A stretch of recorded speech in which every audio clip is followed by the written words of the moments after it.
don't need nobody else. Hello, hello, hello.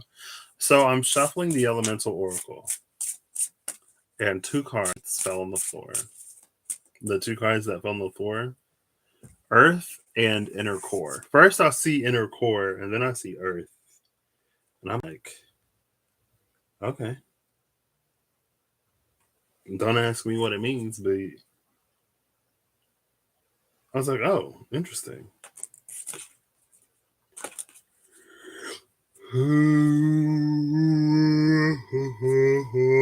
Excuse me.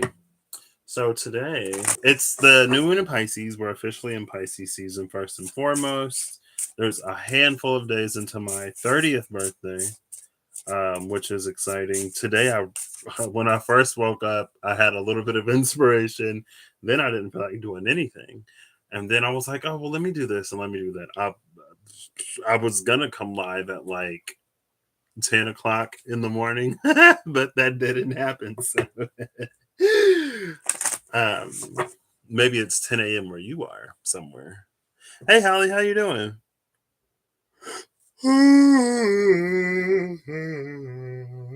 Excuse me. Yeah, last night, I think, well, yesterday maybe. I was like, wow, like no Reem, no Russ, no Rob. I mean, Reem is uploading, but you know, I guess Russ is too. No Reemert, no Robert, no Rusbert, no Russell, no Remel, no Robble.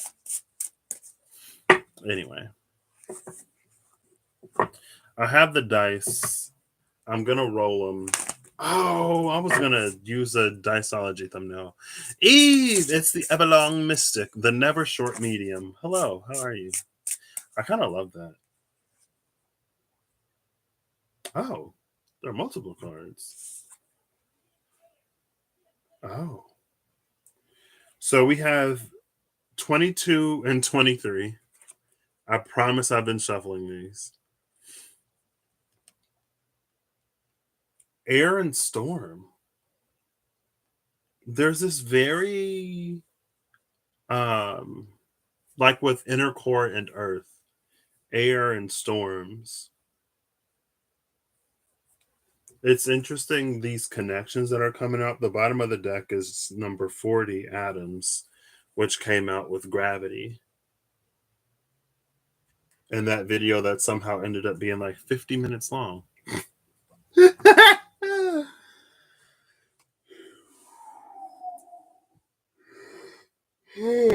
Excuse me.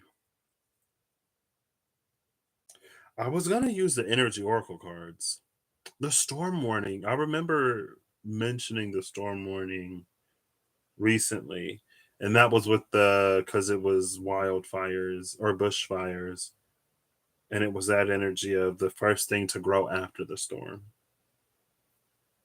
What's interesting about storms, as far as I know, and I don't know much, is that they're created by two systems that are moving in like opposite directions, but they meet, right? You have the when the warm front comes in under the cold front, because the warm air then rises and then it pushes the cold air down or something. Atmospheric weather scientist. I'm not a meteorologist. But there's a lot of movement in this air card. And I guess it's motion. Lots of horses. Horses making me think of the Chariot. Is anything in Cancer right now? I don't think so.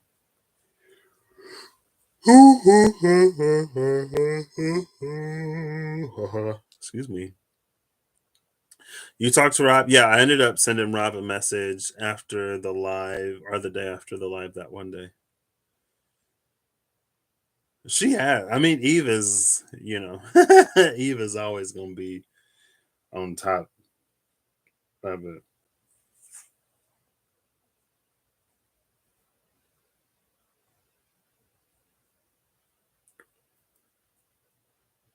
Oh, I don't remember. I remember not Russ, sorry. I remember Reem and Rob were live together one day and they were talking about elementals or something like that. I'm pretty sure Rob and Reem were live together. And Reem mentioned a dream that she had with there was like a face that was made out of lightning. Reem was already on my mind before I started this video. I got my, you know what? I'm gonna do it. I got my gin right here, ready to take a sip for Reem. I'll take a sip for Reem. If you are of age, then I encourage you to drink however you want to. If you're not, then I encourage you to not. But make your own choices. I'm not anyone's parental figure, so I guess I'm drinking it out of the bottle.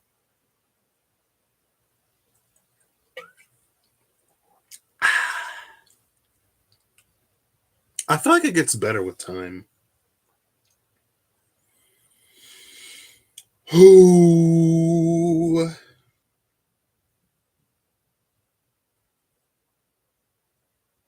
A delicate pink gin created with naturally extracted botanicals selected for their fragrant sweetness and floral notes. That one's for.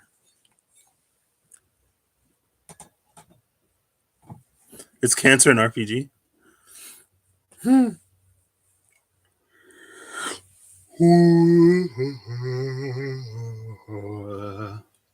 This is interesting. So, one thing that I've been noticing in the media that I've been consuming lately, and I mentioned it when I was playing Wild Hearts. I can't remember if I mentioned it when I went to go watch Megan, but when I watched Megan and when I played Wild Hearts, there's this interesting thing in media right now that I've been observing in my own life, okay, where I don't want to say it's convoluted. There's a lot of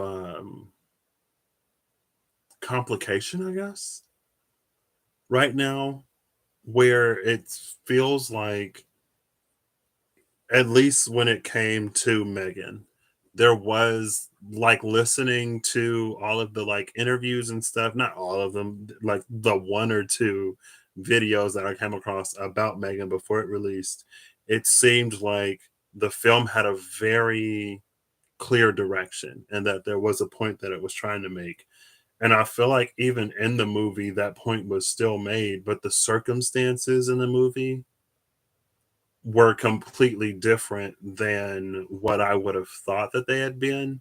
Because I feel like a lot of times when a point is being made, it can disregard a lot of life, a lot of like a lot of the real human experience. And so it's almost like in a I guess I would almost expect in a propaganda e way, like this certain um just like disregard, I guess. It's almost like this ideal situation used to, like, if I'm trying to sell you apples or whatever, right? And in the commercial, like, you're not going to see any bananas, you're not going to see oranges, you're not going to see any other fruits. You might see a vegetable, but it's like it'll be just apples. And it'll be like only the positive things about apples or whatever. But it's almost like now the story is, well, there's this one person and they live in a, I don't want to say a nutrient poor area, but they live in an area where there's not a lot of fresh fruit that's available, and or something like that, or there's like a dietary restriction, and there's like their solution is like apples because apples are the one things that they can afford, or it's the one things that are being imported, or it's the only thing on earth that's still growing, right? I feel like I'm not communicating this super well, but even in the game, it's like they're like, we hunt the kimono because we need to in order to survive. Like when they go and they get all whatever, it impacts and affects the environment to the point where we wouldn't have a home anymore. And so, in order to like continue to live, and then there's the ritual, or there's a blooming rose, happy belated birthday. I've been hoping to see you. Happy belated birthday to my favorite Aquarius. Thank you for stopping by and saying hi. I hope you're having an amazing everything. Um, Patrick tries, and then Patrick gets lost in the metaphor sometimes. um, but in the game, it's like it's almost like it feels like a lot of times when people make arguments, or a lot of times when we see a discussion, it's so easy to forget that there are like people on the other side, and that there are like life circumstances and situations that cause us to make certain choices and decisions. It's not just like avoidance or laziness or something like that. You know what I mean? And that's one thing that I've been like noticing more lately, which I thought was interesting.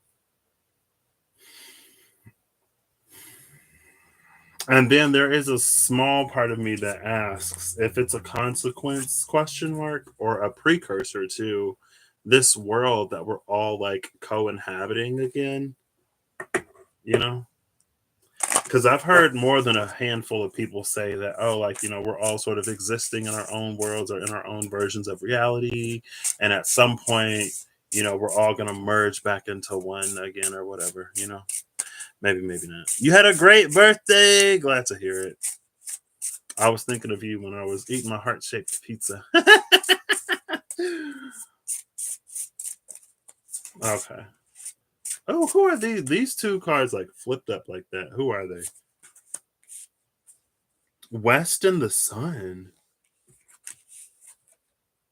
Completion and the Sun and Light.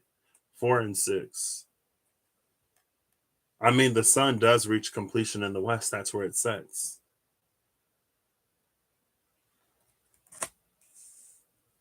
What's the bottom of the deck?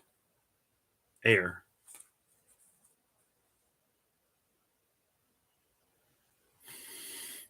Interessante. The Sun came out in the Mystical Shaman Oracle cards. I'm pretty sure that was when I combined it with the Lafruma. Was that for Pisces season? No, that's when I used the Dreams of Gaia. I also had an idea to do like a Sun Moon Rising, um, Lenormand, but that's like Eve level of commitment.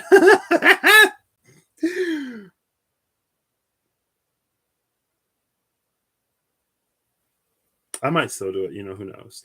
Oh yeah, today. So I woke up and I was like kind of feeling like doing something, and then I was like, "Oof, I don't feel like doing nothing." And another thing I've been doing lately, since I've had my phone for a good, I feel like I got it around July, late June, early July of last year. I'm pretty sure because I remember it was when I got back from London. Excuse me. I got a new phone. And in the past few weeks, I've just started to like really utilize new features and start looking up more hidden features. Like there are amazing things that this phone can do. And I'm like, oh my gosh, what? Some of the things I'm like, I wish I could do this. Like it was some of the things, some of the stuff where I'm already trying to make the gesture to like resize a window or to create a pop-up or whatever. And you have to go into the settings and enable that.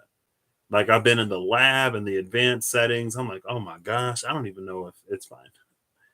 I just been like discovering more about my phone. I think I'm gonna do like a journal thing. I kind of want to take more pictures too. I don't know. I'm not the best at taking pictures, but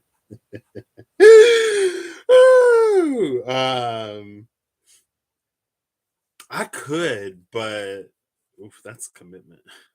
Not commitment. I don't know if I know enough about the four directions to do that.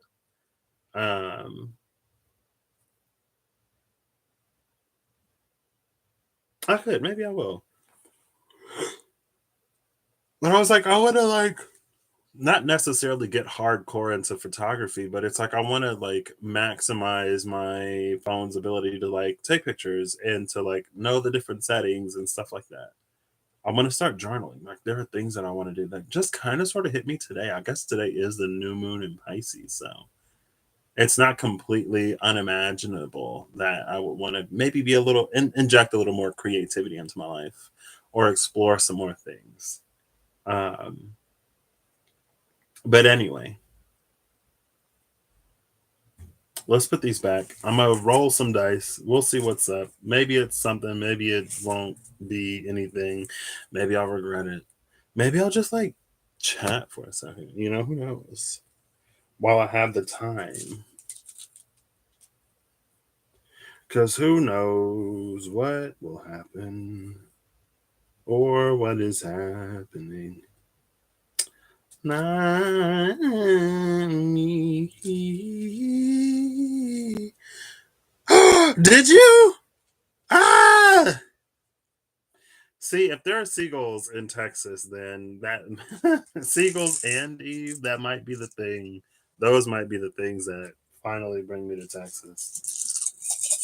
I've been avoiding Texas for as much of my life as I can. That's the reason why I didn't want to go into engineering. I was like, all the engineering jobs are in Texas right now. For whatever reason, Texas is booming, and I'm not trying to be there. They fly around Walmart here all the time. Oh my gosh, I love Walmart. I don't fly around it, but I probably would if I could. All right, dice. Ooh.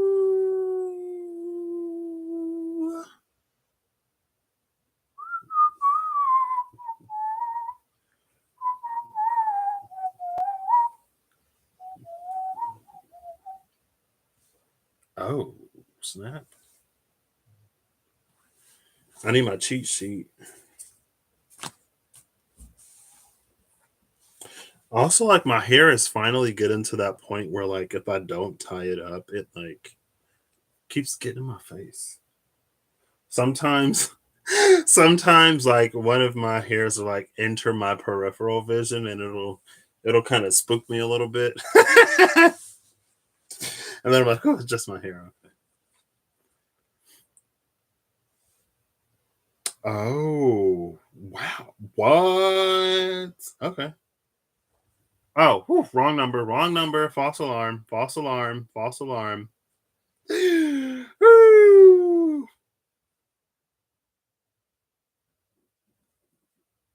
So the four of souls, four of fire is here. I thought it was the sage of air, and I was like, oh my gosh. So it's the four of Sewells,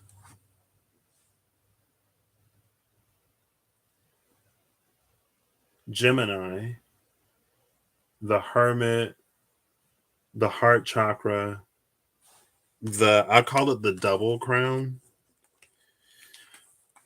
and the element of water.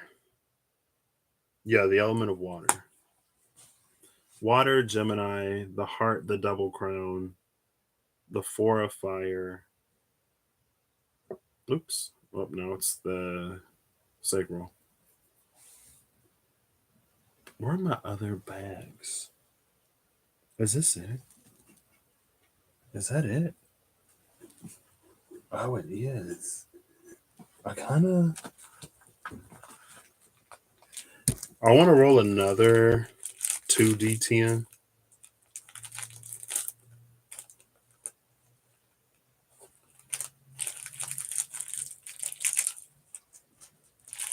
Just the 2d10s.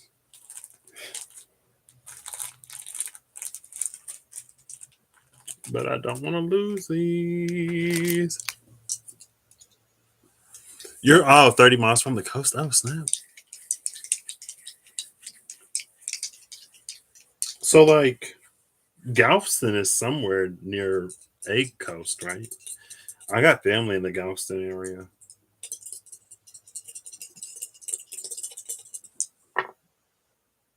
73.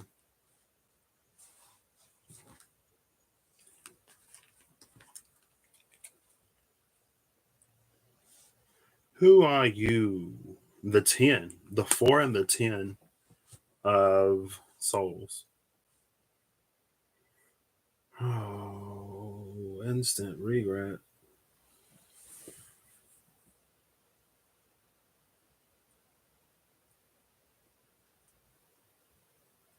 Why do I do this? Every time I feel like almost every time I roll these, I'm like, wait. Gemini is about duality. It's about occupying multiple places and spaces at the same time. Or it's about seeing both sides of a situation, which I feel like the some of the media that I'm, enjoying shows a more complete picture slash like both sides of a situation slash like they provide enough context that make some of the sought solutions look like viable ones. You know what I mean? Whereas without that context, it might be really easy to be like, oh, well, why would you do this? Why would you do that? Like, nobody should ever. You know what I mean? It also makes me think of Bezalel, I think. The Angel of Shadow, I think. The one who when I first got the Angelarium, would come out all the time and then just stopped coming out.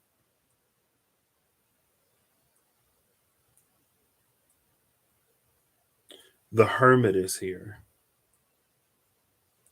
So I went back and I watched a little bit of the Gemini video.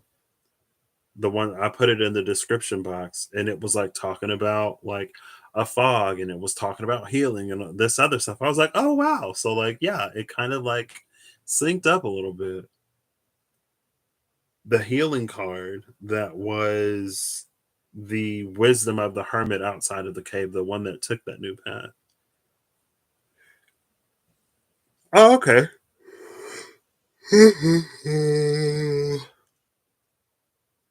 Oh yeah, no, I can't do that. I don't handle heat well. Oh, snap. Jupiter is opposing my Jupiter. I'm having a Jupiter opposition right now. But it's conjuncting my Venus because my Jupiter and Venus oppose. It's fine. That sounds fun. I mean, as fun as Texas can sound, you know what I mean? I'm kidding. So there's this Gemini dual aspected nature of things. We have all of this, like, we have energy occupying the space of fire, but the realm of water is the one that came out.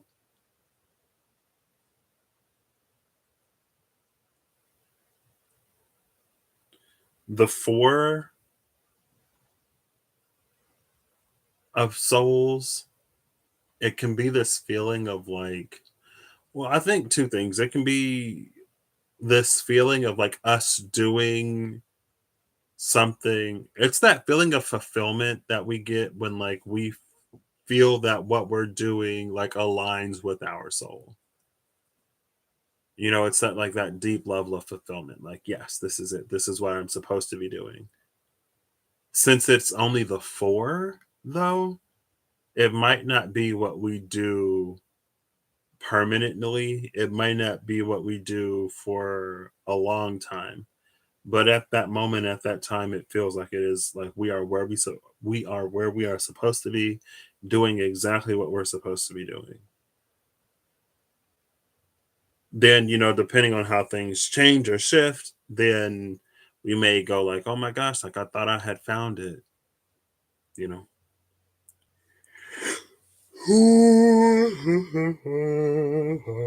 Excuse me. The Ten of Souls, though, and it's interesting because there's been this slight disconnect between the essence and the soul that's bridged by air. And that was the Page of Swords that came out whenever the Page of Swords came out. And I was like, it's like the mind is conceiving of these things that the soul is communicating, but that like the heart is not yet ready to receive or something like that. Which is interesting because the heart is here with the double crown. The double crown, it was like at its conception, It's what happens when we transmit from our crown chakra rather than like receive information from our crown chakra, right? So it's like it's the speaking part in a conversation with spirit rather than like the listening. Is it being heard? Is it being, whatever? Probably. I mean, recent reads would say yes. You can relate to that. I'm already lost. I already forgot what I said.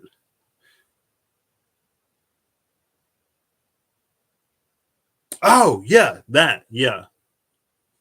The four of fire.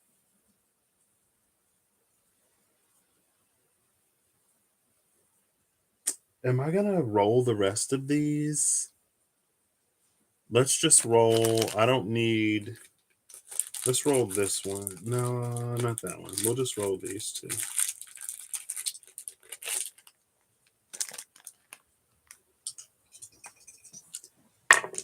Oh gosh. So the D12, like the dice that I already rolled are here. I roll the other pair over here. The D12 literally rolled all the way over and stopped right next to the other D12. And it's the exact same number. So it's Gemini energy again. But this time, instead of the hermit, it's the high priestess. So the high priestess is coming out with the 10 of souls. The 10 of souls is like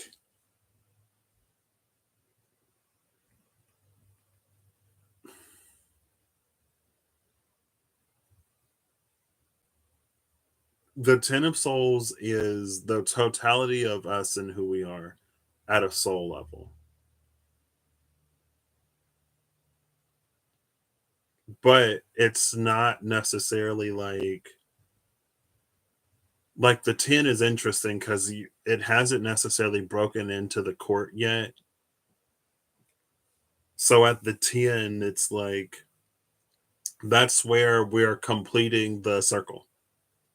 Everything is coming full circle. Like the where we end the story is starting to connect back to the beginning. And since the end is connecting back to the beginning, now we can like get a different perspective for the journey as a whole.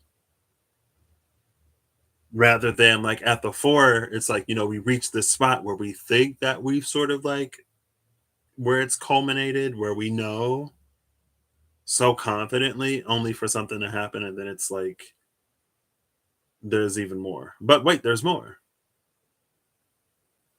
This is with the high priestess, but it's reaffirming that Gemini energy.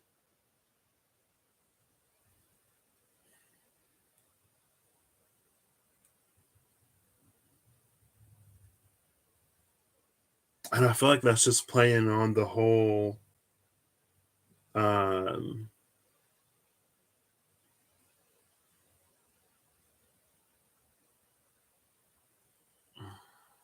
I feel like my brain is like quitting. It's playing on the whole. What is this playing on? Oh, the thing about what the soul knows. The high priestess is interesting because the double crown is here with the heart.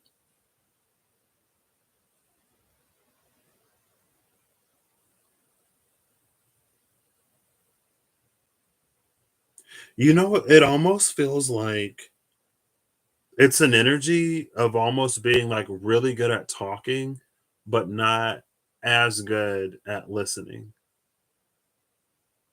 And so it's almost like, if you've ever been in a conversation, I laugh because I was talking to my journey buddy the other day and she was like, I was waiting 10 minutes to tell you this. Um, but I watched a TED talk about like being a good and active listener a long time ago. And the person was like, one of the things that can make a person a good listener is when they're like actively engaged in the conversation and when they follow the flow of the conversation. Sometimes we're like kind of like whenever we're conversing with someone, we can like wait for our turn to talk instead of like actively listening. or it's like somebody makes one point that you really want to comment on, and so you almost stop listening to the rest of what they're saying, so that when it's your turn to talk, you talk on this comment that the person made however many minutes ago. Not to like, say anything about my journey buddy at all. um, because like the comment that she made was in line with that conversation. Like that conversation didn't branch out or go necessarily like anywhere else. You know what I mean? But sometimes the flow of a conversation like will change. And if we're not actively listening, we can like go back and talk on points that were happened earlier in the conversation. And sometimes it's like if we were to continue to listen, we would hear where the resolution happened so that we don't necessarily have to comment on it. You know what I mean? Or it's like if someone's like, I have this newborn baby and blah blah blah blah blah blah blah and I need a babysitter. But you stop listening after newborn baby and you're like, oh my gosh, like there's a formula, whatever. Are you like breastfeeding or bottle feeding? And it's like not only is it kind of irrelevant to the person who's like needing a babysitter so that they can do and go and do whatever they like need to do. Maybe they also said like, here is my pump. So they're yeah, they're probably breastfeeding, and then when they can't breastfeed, they're bottling it. So it's almost that kind of energy. So do you really? Ooh, praying for the conversation to be open.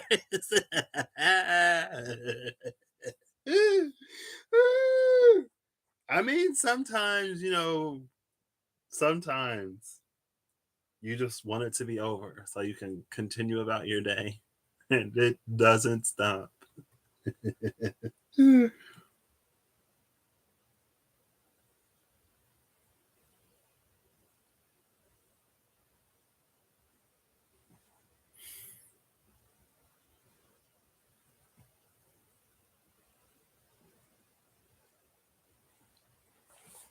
And I think it's like the double crown. It's like it's speaking from the crown chakra, but it's not necessarily listening. The hardest, and it's with the high priestess. I think the high priestess is also like something. It's interesting because it feels open and receptive to that communication, but at the same time, it feels like it's not receiving all of the information. It's almost like there's interference and it's like cutting in and out. I don't know if this is going to affirm or take us on a completely different tangent, but I'm going to pull one of these elemental oracles and we're going to see what's it.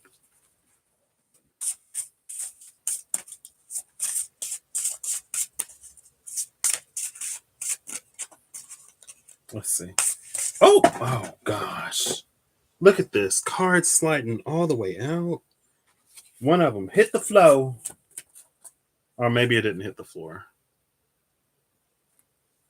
Companionship, animals, number 21 is the bottom of the deck.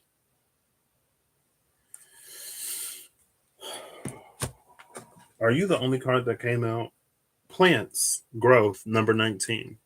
I've also like the 4 and 6. I feel like a lot of times I pull these cards, they'll be like two numbers apart. Here's the 1921. There was a 4 and a 6. I feel like there was a between like east and south, there was a difference of two. Did anything fall on the floor? Maybe not. There's an animal on this card. It's almost making me is giving me a little Idrisil. And in that vein, it makes me think of when the Idrisil was blooming. There was the new bud that was bursting forward on that Idrisil. I did flip the one of these. I think I flipped the 4 to a 2. I was like, oh, that's sacral. I mentioned that because of you correspondence to the sacral, about the sacral sort of being where like Kundalini is housed, or where it rises from, but also because it's like in the ash tree that is like standing dead, it's all within the tree. Excuse me. And it was interesting at Station 13 that you didn't come out. I didn't even know that you was number 13 until like I caught that after. And that was like Sagittarius. And I remember I was at work and there was a thing that looked like the skull and it was like number 13. And I was like, you is the natural medicine for Ash. Ash also being healing, or Ash corresponding to the healing card because of when Reem raked it.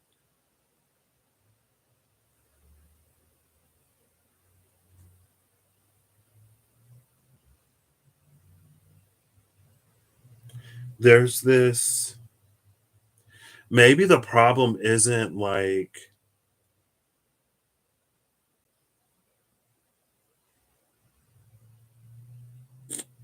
I don't have the good tarot. When you say the good tarot, I'm thinking of light seers tarot. I think I do know what the good tarot is though. That's the one that's like super, like in the eight of fire, there's like all the little whirly things or something, and like a little girl on a red panda or something like that somewhere.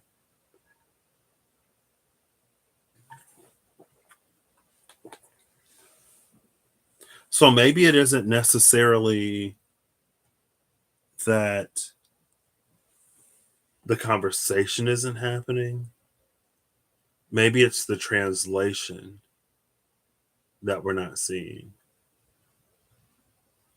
Oof, I feel like I'm about to read me. I feel like I'm about to read myself.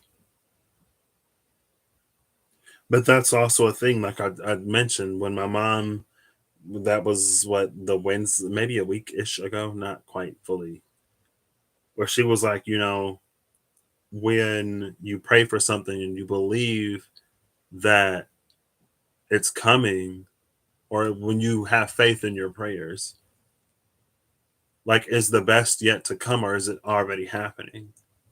Is the thing that we're asking for already in motion?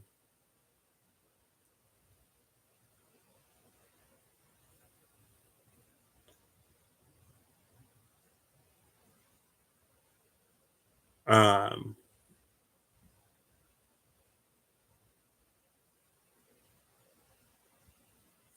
Darn it. I am going to roll the rest of these. I'll just roll this one. I almost rolled this one, but I didn't. But I didn't. Number 4. Oh, so we go from that's fire. I think it's almost like there's something within, it feels like we are effectively communicating a message, and we are at least semi effectively receiving the response to that communication. But it feels like something internally gets lost in translation. Or it's like, you ever had an experience where you're talking to someone and they're speaking a language that you understand, but for some reason it's like you hear the words but your brain isn't assembling the meanings. So it's like you hear what they're saying, but you like you can't assemble it in a way where it makes sense, even though like that you should know what they're saying. And so maybe it's one of those, huh, what, like where you can hear the person. Sometimes you can barely hear the person, so you're like, what, say it again, and you still don't hear them, but you're just like, oh yeah, even though you didn't hear them, but you don't want to say huh again. You know, I mean, maybe my brain is just like that. Like sometimes I'll hear English, but the words just won't come to my brain until like a few seconds later. And then it's like, oh, like that's what you were talking about. Yeah. Or oh no. It's like the meaning, or the meaning associated with what was received is delayed. Maybe it's more so that.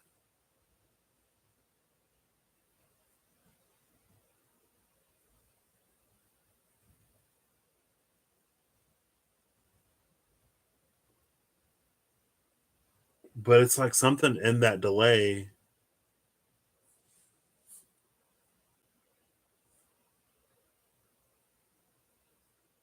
Ah, I love that.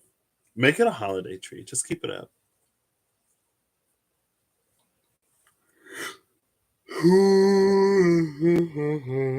Although mine would probably just be Christmas all year round, honestly.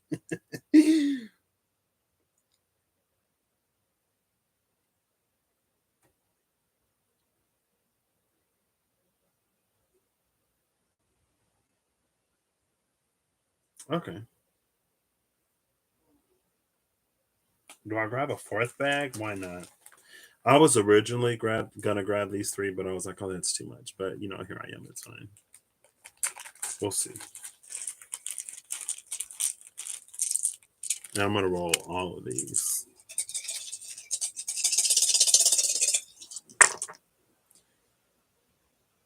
Oh my gosh. Gemini again. Every There's a whole lot of Gemini. It's a whole lot of Gemini. Oh my gosh. We got the double crown again. The element of fire again. So it's Gemini, the element of fire, the root chakra, the double crown. So from the bottom to the very top, the Empress and the Tower. So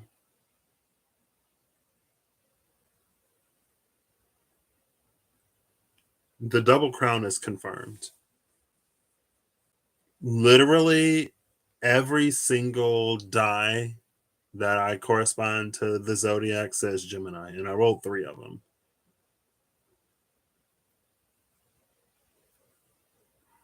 What's interesting is it's so like with the first set,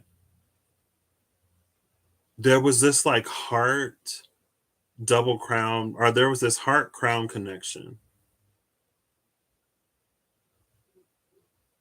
With this third one, it's almost like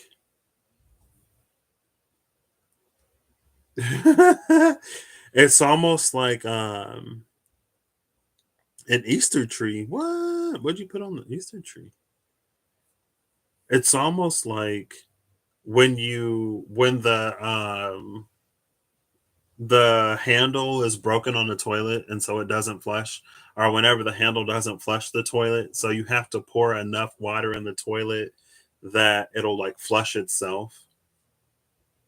It's like there's a clog or there's a stoppage or blockage in the system, and in order to clear it, you basically like flood it. You put so much volume in it that it pushes something through. It's like if you were sucking something up a straw and it gets stuck, and you just like blow as hard as you can into the straw and then you launch it, because now it's like there's this crown root, but with this third set of dice there's this heart crown, but with the third set it goes all the way down to the root. So now something can like fully, I always want to say matriculate, but that's not the word. Something can fully like percolate through a system. And now, rather than it being this like hermit high priestess energy that's very profound but not necessarily accessible in a way that produces like a real world impact almost. Because like the hermit is so almost like theoretical or so high level, like conceptual theory. I already said theoretical. Like the hermit is very theoretical, and the high priestess is very like spiritual. And both the theoretical and the spiritual have implications and applications to the physical. But sometimes it's so hard to see how things correlate that that's what can create that disconnect where it's like we hear the English, but we don't understand what all of these words together mean. It's like we understand what this group of words means and what this group of words mean, but we don't. It's like when you put it all together in the same sentence, we can't make sense out of it. When it pushes fully through to the root, that's when we're in this Empress energy. And with the Empress energy, not only like can she give birth to it in the real world, so like now it makes sense, but also there's that like fecundity and there's that abundance and that fertility and that what's the V word, verdancy to it, maybe even a virility that really gets stuff to like blossom. The thing with this tower is though, like it feels like the tower is not only a rupture in the heart space that allows energy to like process all the way down through the root, or is it like maybe it's like as energies come up, they get stuck at the heart and then those don't get communicated, whether we're receiving or speaking, whether we're listening or speaking, everything is processed through the heart.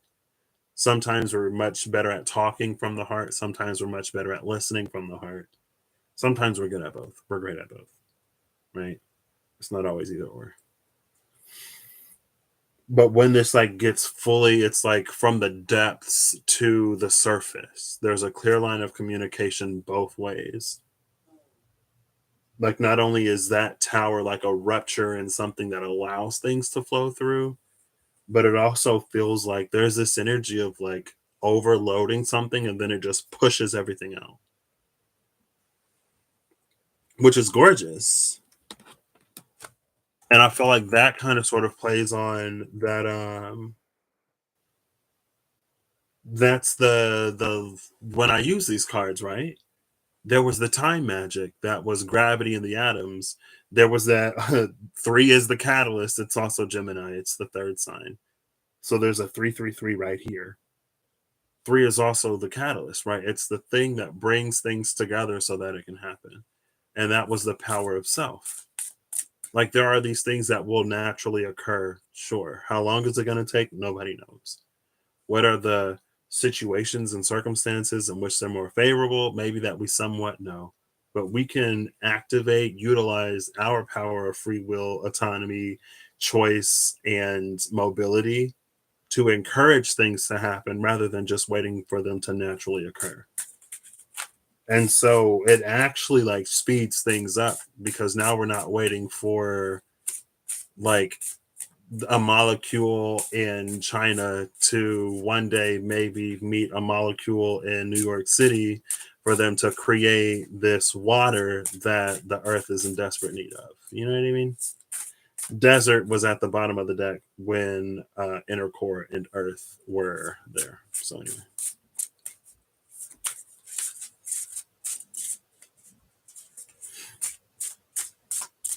Bluebirds, wait, what? Your spring treat. Oh, okay, gotcha. It's I was like, wait, you what are you doing with bluebirds? Where is this now?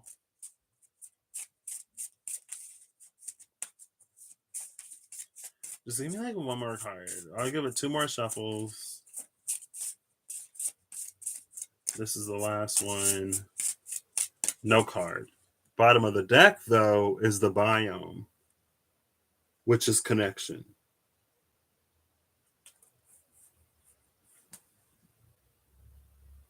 I kind of love this. The connection of this biome, it's almost like when one thing flourishes because of the interconnectedness of everything, all things flourish. Just like when one thing atrophies, a lot of things can begin to atrophy.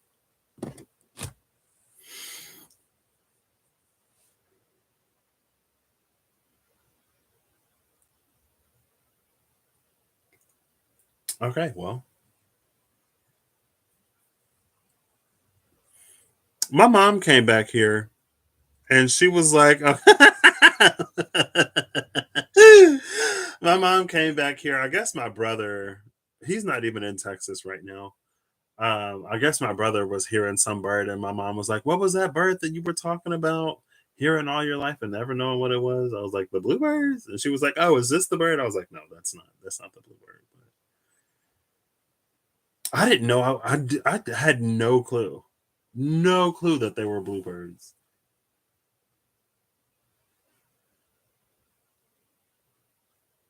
Cool. Plants growth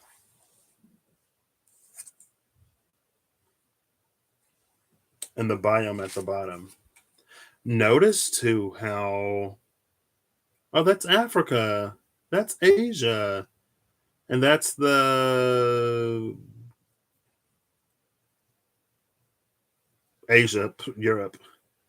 I mean, there's a little bit of Asia. There's Australia, Africa, Europe, Asia, Eurasia, Australia. So I guess that would be like the east coast of the Americas. It's the planet, but it's all like green and it's like sprouting from this tree. But it reminds me of the growth in the antlers of this reindeer caribou question mark of this caribou.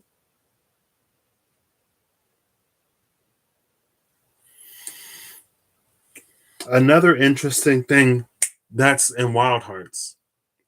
So in the game Wild Hearts, the sun is under biome, by the way. And then there's a card under the sun, but it's magic. So there's this sun magic, 6 and 43 under the biome. Oh, biome is number 44. Look at that. So in Wild Hearts, the Karakuri are made like all of the things that you construct. It's actually like a manifestation of ki. And so, I mean, it utilizes celestial threads, and the celestial threads are basically a manifestation of ki. And the thing inside of you can take those celestial threads and magically conjure katakuri out of thin air. It's that alchemy, the magic of that alchemy. Um, and so, like, even the technology in that game, even the technology is deeply tied to natural forces. And I say that because in this biome card, we see like buildings and structures and all kinds of things. And it feels like there is a certain harmoniousness with the nature that's in this card. They're not sort of like working against each other. Maybe that speaks to all of this Gemini balance, duality, polarity, bothness.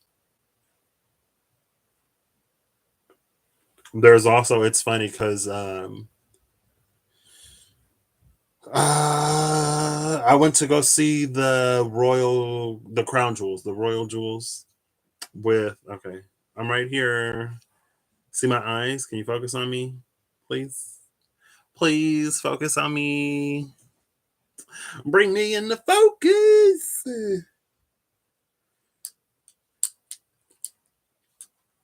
Um, I went to go see the royal jewels, the crown jewels with Kirsty, and there was this one that looked very, not Taj Mahal, but kind of Taj Mahal. And then she was talking about how a lot of like there's a certain style of building that looks like they could be conductors of energy, and you know all of the other stuff that I don't necessarily get into on this channel, but and I was like, yeah, if you look at them, like some of them kind of do look like giant solenoids with this point that can either conduct or receive. In the game Wild Hearts, spoiler alert, you go to this area where like, so in the game the key is stagnating in earth, and that's what's sending like the kimono into a frenzy, and that's what's upsetting, like it's upsetting the animals was at the bottom of the deck, but these animals are like, not like dogs and cats, unless your dog or cat is a force of freaking nature. Were there any sapphires? I don't remember. I feel like there were, but I honestly don't remember. I feel like I was somewhere looking for like different types of jewels. I don't remember, sorry. And it said like no photos, so I didn't take any pictures. Um but it's like the stagnating key is what's like limiting the pre-existing katakuri's ability to interact with those natural forces and operate like they did at one point. And your character with your connection, you can go in, oh my gosh, that's the tower. It can be, it's tower energy where you basically surge on top of a stagnant spot to get it to flow again.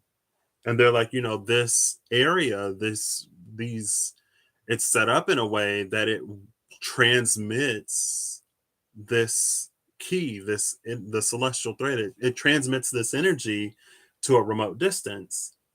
The receiver, the receivers of that energy, is in this small town that you arrive in called Minato.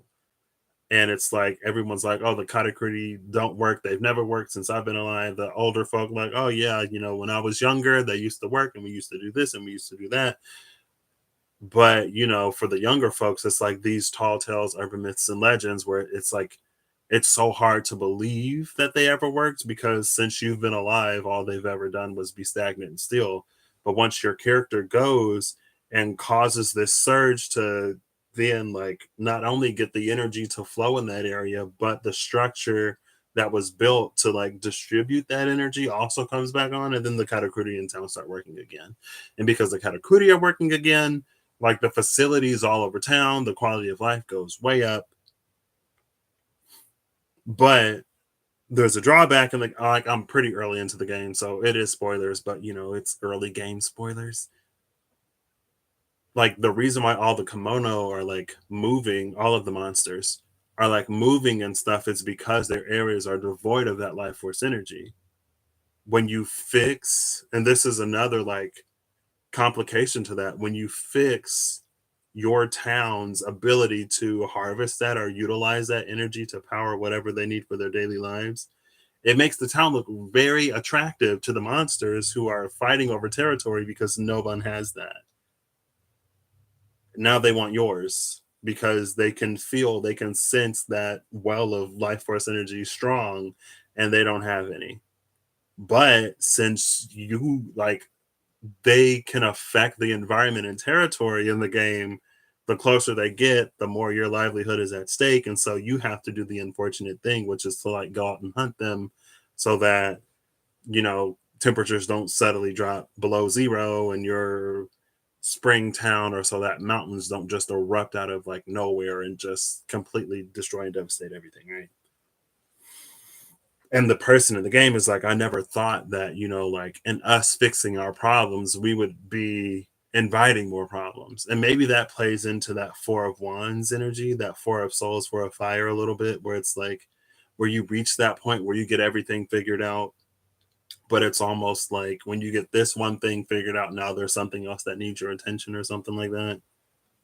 Potentially. I just thought it was interesting that concept of like power is generated here and transmitted wirelessly. There are receivers over here that use that power because then it's Nikola Tesla, it's architecture and design. For a while, these buildings have like whatever, girl. So anyway. But that's like it becomes this empress energy after that tower surge where it just like in the game, it's like the technology is already there. It was the biome, the harmonious balance between technology and life force. How it doesn't have to be where like technology is against life or synthetic and artificial is trying to come in and replace, when it's like one sort of enhances the other, right? Like for all of the otters that use rocks to for all of the otters question mark that use rocks question mark to break open clams and mussels and oysters to eat them, like, you know they're doing it too. They're using tools. Now it's different, obviously, but the nature of tool is not necessarily that different from nature when nature itself can be a tool. You know what I mean? It's all about balance. And maybe that's something that I never would have thought it's more Gemini than Libra. But Gemini does involve a fair amount of balance, especially when done properly. Gemini in its shadow might be seen as imbalance somewhere, but 2017, I saw chipmunks on campus. Squirrels and chipmunks in the daytime, rabbits at night. You rarely saw rabbits in the daytime, and you never saw squirrels and chipmunks at night. So there was this theory on campus that at night all the squirrels turn into rabbits. And when the sun rises, they turn back into squirrels.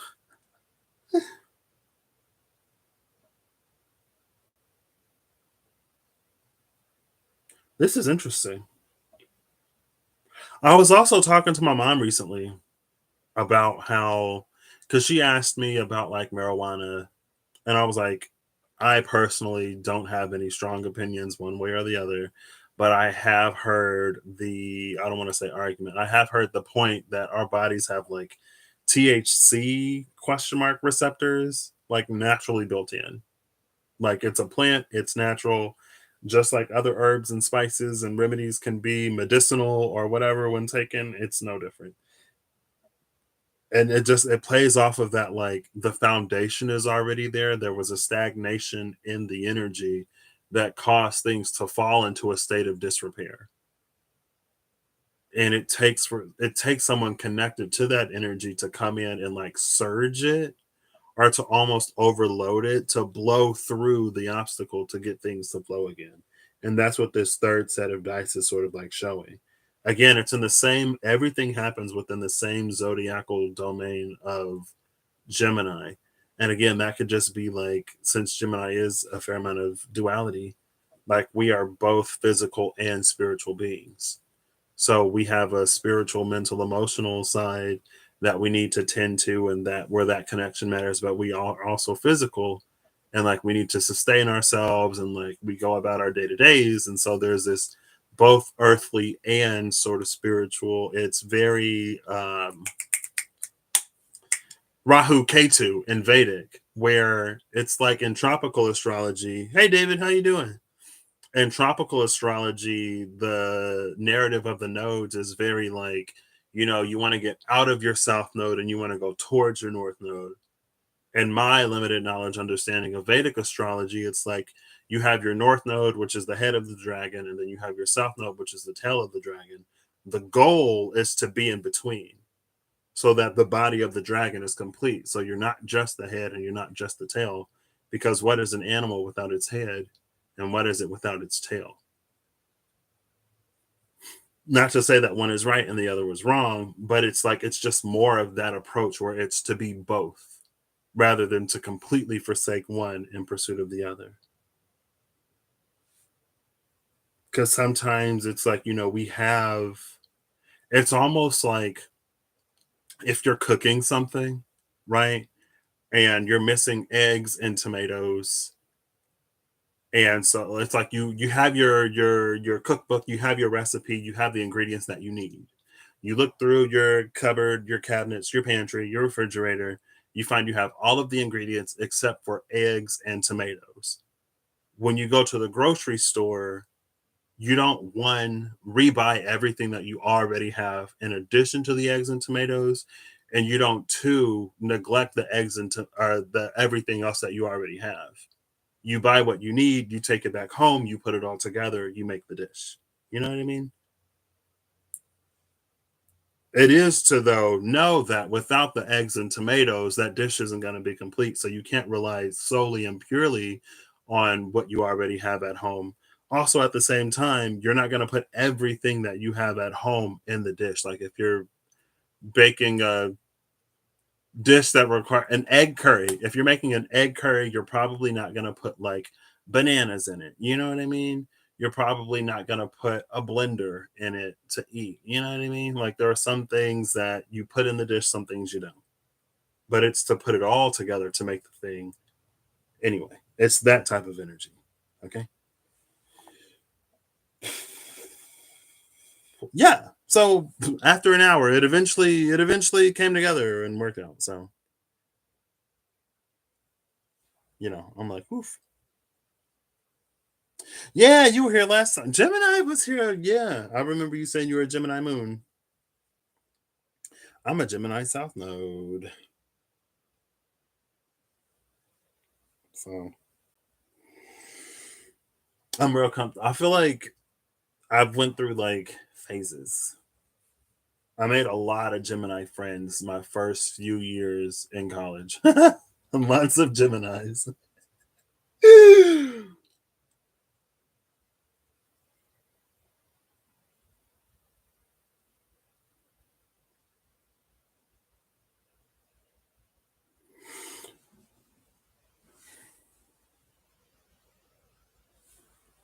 I'm trying to like.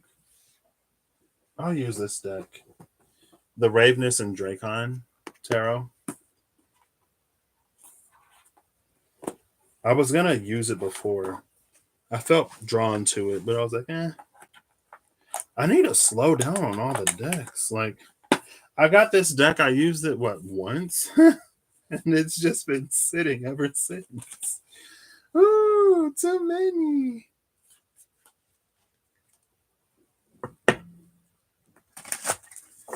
Okay, I do want to sort of scooch these up a little bit so I have access. And again, the element of fire came out twice. Where we started this, we were in the element of water. The element of water is the essence, the element of fire is the soul.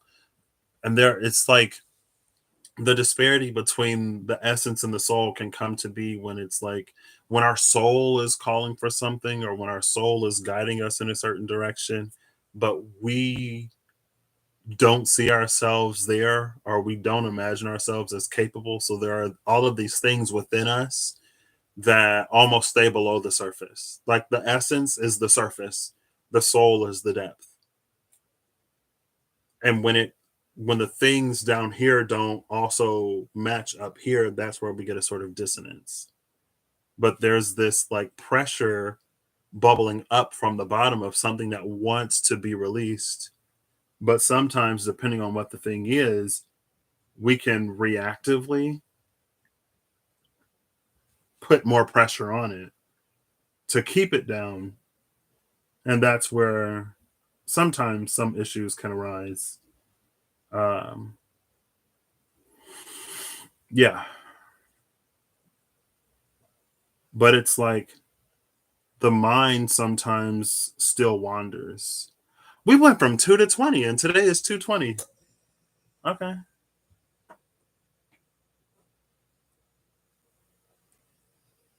So, yeah. And the high priestess came out with the soul too, or with the element of fire. All of this came out with the water.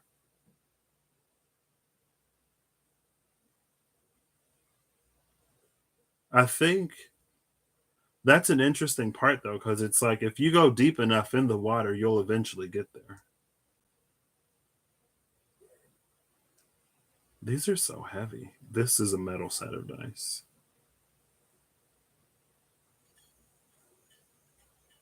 Okay. I'm gonna see what these say, and then I'm probably gonna end this. You had a pretty cool Gemini boss. Now you have a Capricorn boss. Different story. Ooh. Have I had a Gemini boss? Have I had a Capricorn boss? I don't know. Was she? She was either a Capricorn or an Aquarius. My last boss, because her birthday was in January. I'm pretty sure she wasn't that great. And then I had a Sagittarius. Like my boss's boss was a Sagittarius, and she was amazing.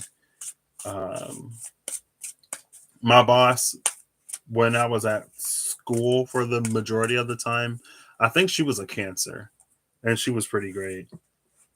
My other bosses, I'm not sure.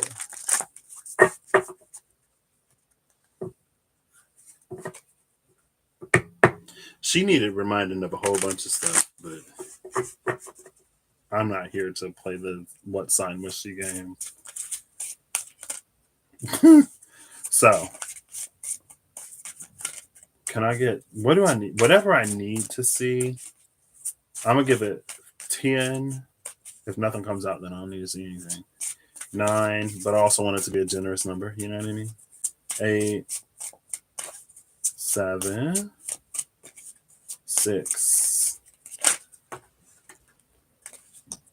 5, 4, 3, 2, 1, and 0. So was that 5 or 6 where the cards came out? Bottom of the deck. Guess what the bottom of the deck is? I'll give you a few seconds. Hey Jennifer, how you doing? I'll give you a few seconds to guess what the card is at the bottom of the deck.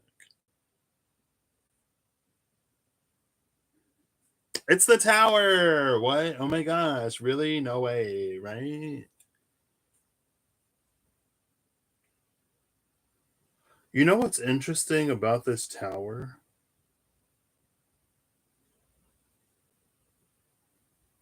The thing that immediately catches my eye, of course, is the bolt of lightning coming out of the sky. But this bolt of lightning is making me think of a tree, like the branches of a tree. And so, on one hand, the root of something in the above is stretching down into our space until it can ground in the below. But it's also like it's growing into this space from a space beyond. And it makes me think of this growth card and how all the growth is like happening up here in the antlers. All of the growth and like up in the antlers is a more like in the spirit sort of energy. Like that's where the growth is occurring. Also, like that's where this conversation is happening. And the double crown is here every time we can see it. And again, there was that energy of like being a part of the conversation, but maybe like speaking more than listening, or not being an active listener, or I guess in that way too, like being an active participant in the conversation to the point where like when it's time for us to speak, are we speaking? You know what I mean? And then that lost in translation, or how well we translate what's happening internally. There's also like this busted question. Yeah, there's this busted um pocket watch. I forget what they're called. That's a pocket watch, right? That's what they're called here.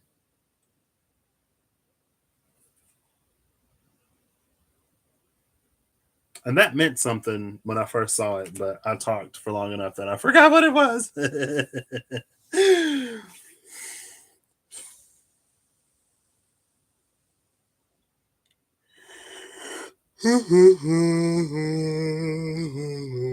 Excuse me.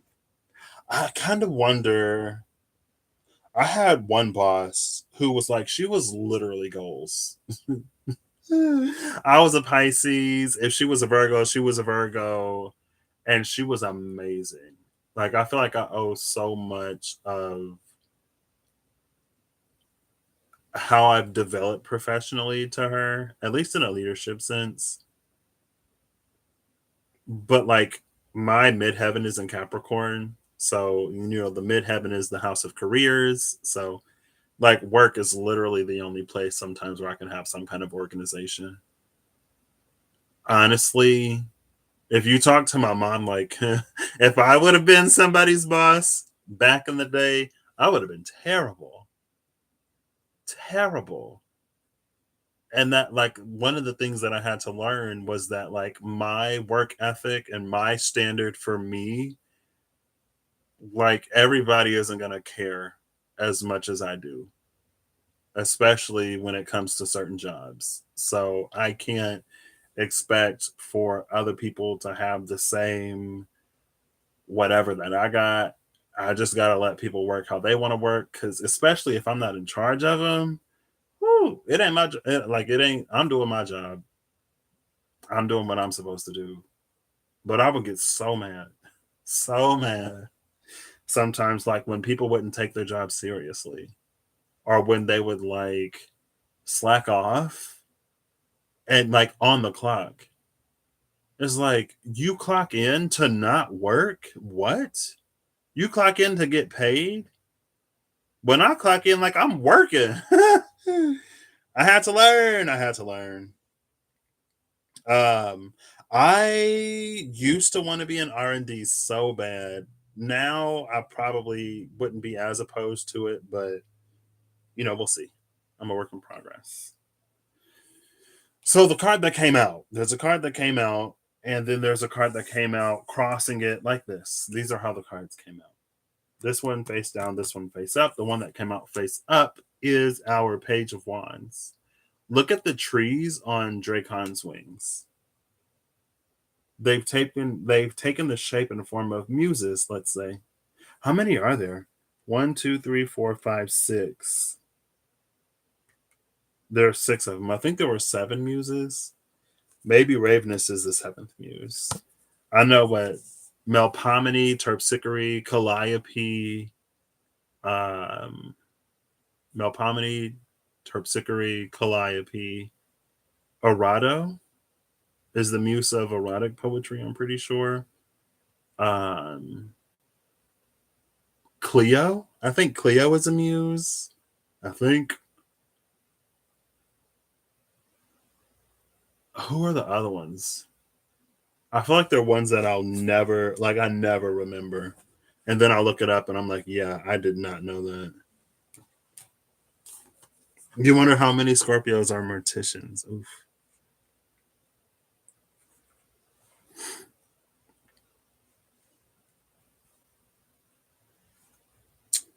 Names of muses. I feel like one is already like almost Arato, Cleo, Euterp, or Euterpe, Terpsichore, Melpomene, Urania, Polyhymnia. I should have known that. Talia, should have known that one. Calliope, Mnemosyne, or Mnemosyne, should have known that one. And then more who I've never heard of. So there you go. Anyway, a Taurus Jeff. What's a Pisces R&D? You already said. With a Taurus moon, I'm the person who makes the new flavors at Frito Lay, but I make them so that they actually taste like what they say. You know what I mean? I'm kidding. The Knight of Swords is the bottom of the deck.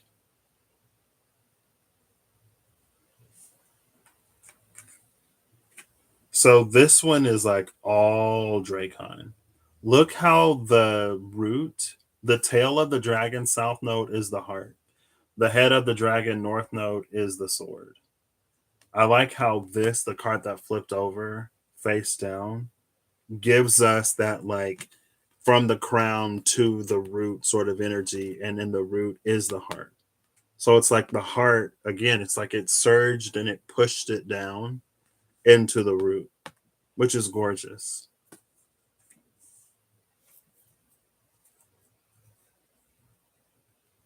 I was gonna say I feel like I've seen that imagery somewhere. This Page of Wands though, with the tower at the bottom of the deck.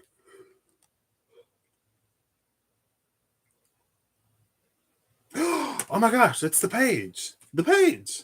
The page. All of the suits have been coming out fire. Every It's the Four of Wands and the Ten of Wands. Four of Souls, Ten of Souls. And I made that whole at the Ten of Souls, the comment that it's like at the 10, the end and the beginning, that gap is starting to close. As that gap is closed, we have this brand new perspective of the journey as a whole. Then we enter the suit, we enter the court, and we see how much we've learned, how well we can apply it, and things of that nature. It's sitting at the page, making it like freshly in. It's brand new. And this is the card that came out face up, right? This is the one that revealed itself.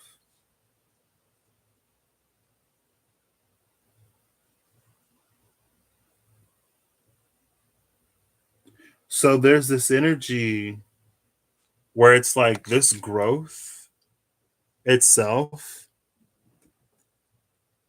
Hola, some nerve. That is a question for not Patrick. I have no clue. Excuse me. But it's this energy where it's like the growth itself is the muse. This was the energy. I'm pretty sure it was around the Five of Pentacles and the 5, 6, 7. What was like the five going into the Six of Pentacles? Because it was like that once you find the thing, it's almost like the limiters are off, the restrictions are off. It's us exploring the world for the first time on our own in ways that we wouldn't have before. So it's like the healing itself is an inspiration. The growth itself is a muse. It's like, well, if I can do that now, like what else can I do? Or like if this isn't holding me back anymore, then like it's this period of exploring what the self can like really do. And maybe that again, like that's another thing about this tower, and maybe the busted pocket watch is like it's symbolizing a new time or a new era in our lives.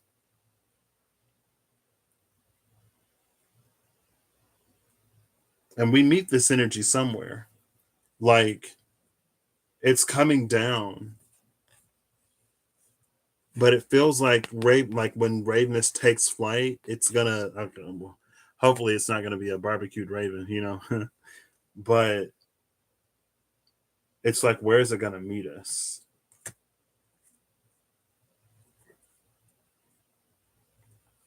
Or where will we in turn meet it?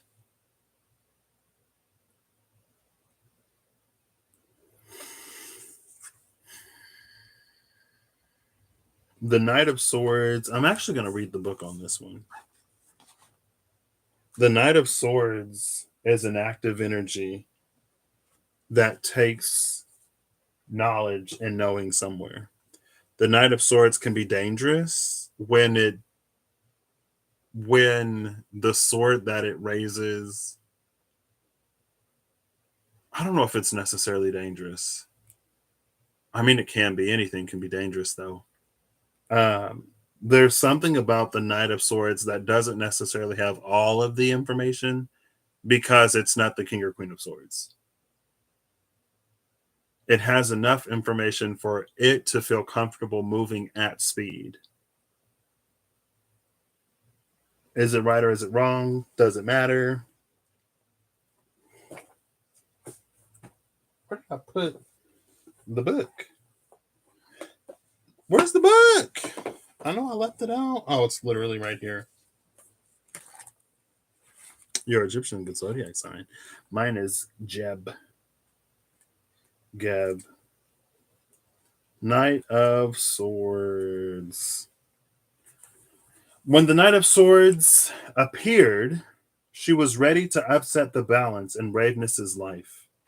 She was ready to upset the balance in Raveness's life, or here's Raveness at the tower. So I would say that the Knight of Swords did a pretty good job. But okay, here we go. Here we go. When the Knight of Swords appeared, she was ready to upset the balance in Raveness's life, but did so from a place of love. She realized that the current dynamics were not working and addressed it succinctly. This is Gemini, mutable air, Knight of Swords, Gemini energy again. Oh my gosh, can't get away from it. Not that we necessarily want to, but it's Gemini again. When working with this energy, consider why you feel you need to say something or take action. Is it from a place of love or a place of fear?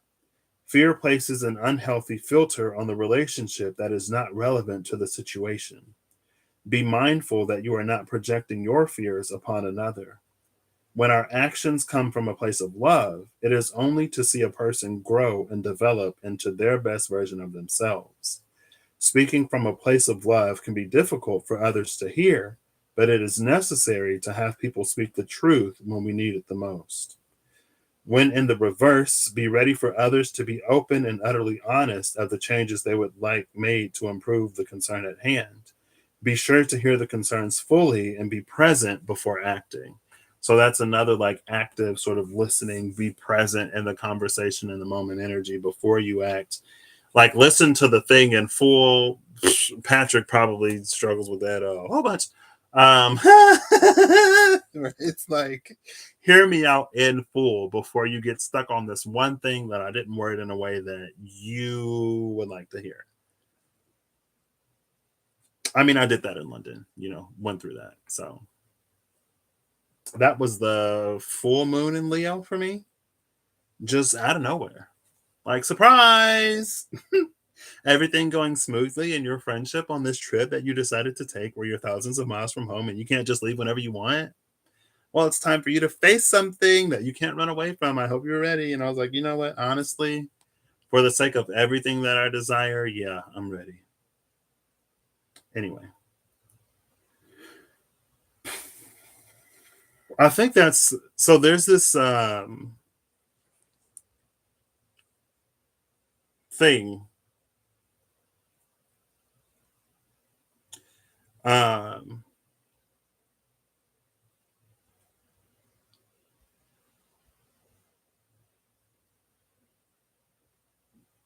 I guess it's just interesting or poignant or appropriate in some way, shape, and form.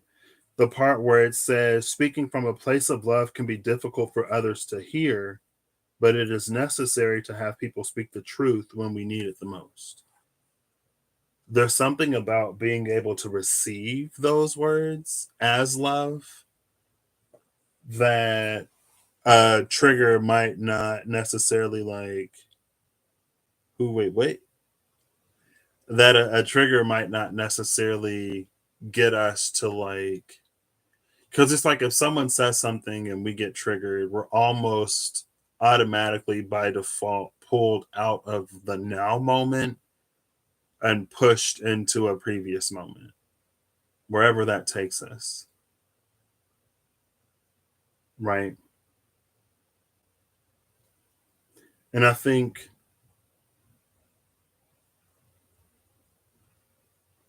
I don't know, it's not my place to comment or whatever. So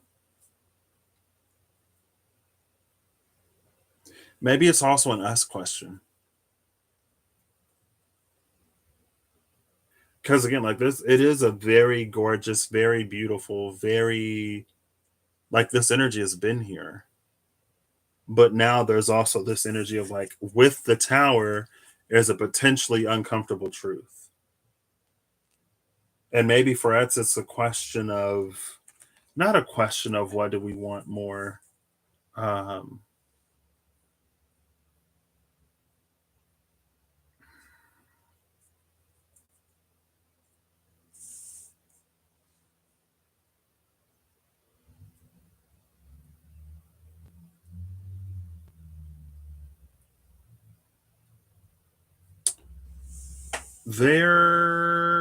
I feel like I was going to pull an Earth card for some reason. Oh, it already came out. Earth with it's the Ravenous and Dracon Tarot. I got it from the my local card shop that just opened up in August. I love this deck for how like the first time I use it, I love it for how there are cards that show both Ravenous and Dracon, and then there are cards that'll show one or the other, and then it's like just the images themselves and their dynamics and relationship and the different cards can weave a whole picture or whatever. I also love that, or not love, but I also like to read the book to see like where in their journey they are. I just opened to the Ten of Swords. What I love about this Ten of Swords is that this is that pocket watch before it was broken. Here it's broken. The love of Dracon has the ability to free us or to get us out of that Ten of Swords energy. But if it's the Ten of Swords, it's probably not going to be necessarily easily received. It's one of those truth hurts moments, but it's a truth again. It's a truth that's told out of love. It's not a truth that's spoken to tear us down or to make us feel even worse than how we already feel. And it makes it easy when, oh my gosh, random emotion. It makes it easy when it comes from somebody that we love, that we know we can trust. It makes it easier when it comes from someone who we know isn't going to utter an unkind word just to hurt us or just to tear us down or because they're jealous or they're envious or bitter or whatever. You know what I mean? And it makes it easier. It's like it doesn't necessarily make it easier to hear. It doesn't necessarily make the thing easier to face, but there is some comfort somewhere when it comes from a person that we love and that we trust.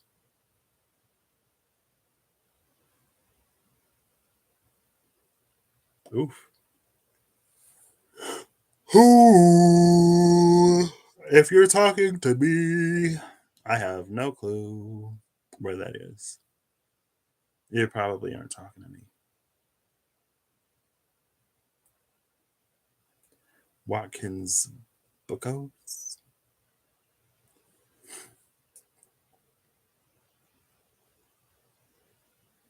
Not Holly with the bidets. I've been on that.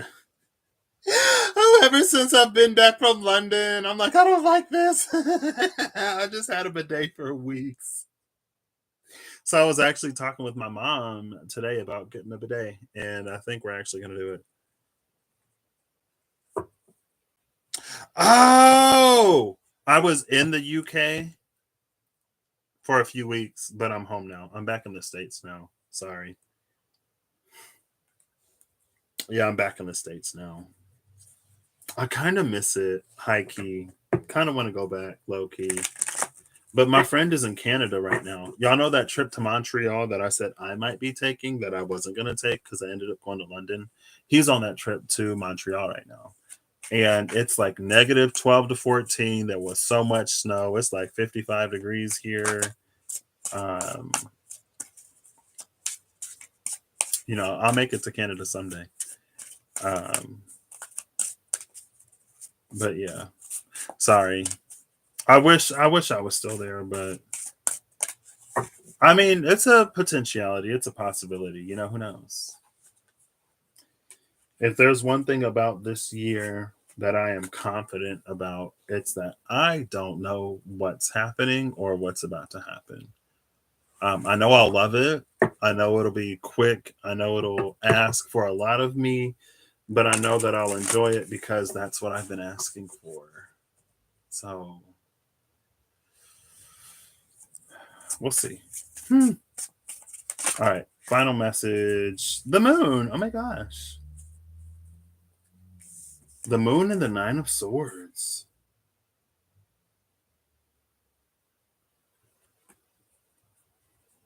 It feels a little ignorance is bliss.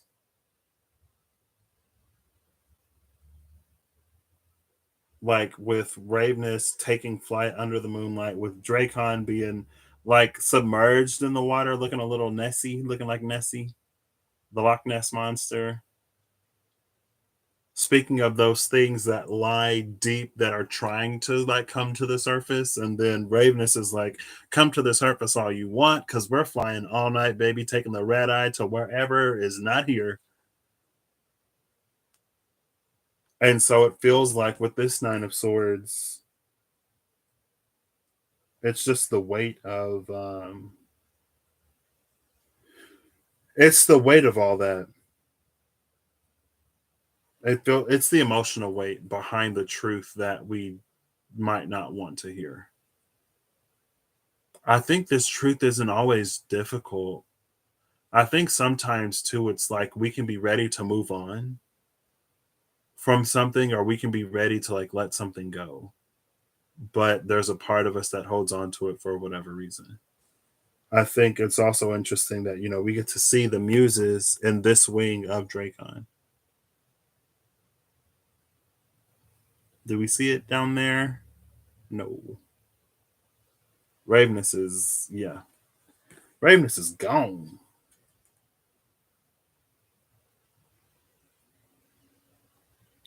On one hand,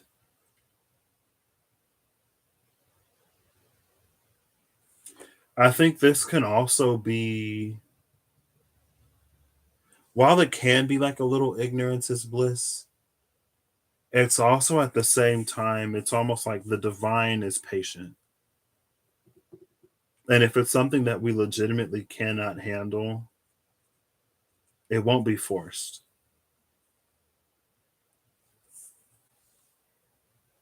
The one thing that I didn't notice in this, we see that moon. There is Ravenous under the swords. Maybe that's why Ravenous like got up and took off. It feels like though there's also this like,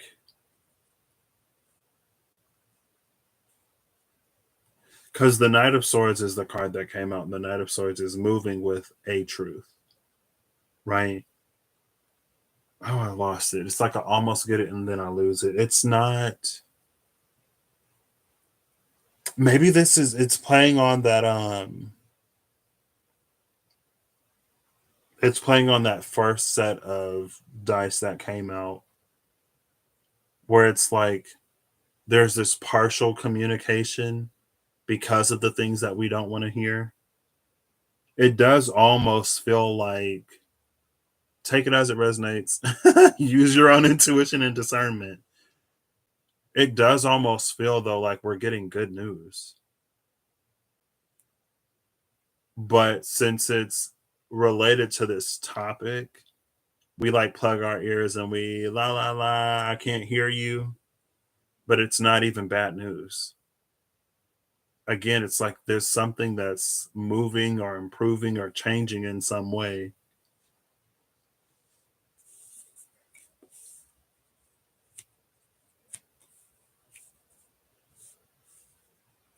I wonder, it's almost like Raveness is following the moon. So there's something that can never come to the light, or something that never reaches a sort of redemption or a resolution. It never reaches a resolution. And it feels like something in the energetic, ethereal, spiritual is saying that like it's okay to move on. Or like that thing it's a non-issue, or it's been resolved, it's been worked out, you don't have to worry about it anymore. Instead of following the moon, now you can like chase the sun, which is interesting. I mean, the sun is not here. Yeah, it is. The sun was right here. Sun magic, our solar alchemy, light alchemy, sun magic.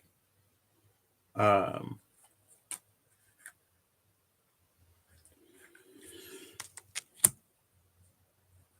um, it was the sun and west. Those were the cards that came out earlier. And it was like the sun reaches its completion in the west. It rises in the east, sets in the west. Bottom of the deck is the Hermit.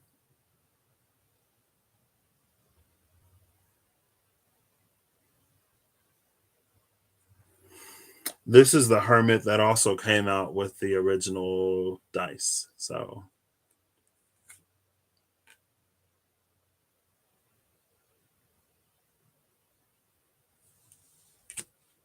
the Hermit has Dracon with torn wings. And it's almost like those are the non-muse wings. The non-muse wings are being torn and tattered. So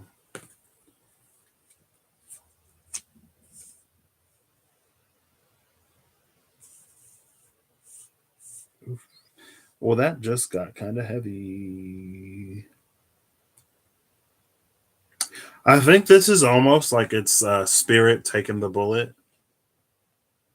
here, because it's like the wings of the dragon are torn, but braveness is like alive and well, rather than being, belly up at the bottom of the card. So that's like your guardian angels providing you the space to live life. I want to say providing you the space to F around and find out. Not effing around and finding out.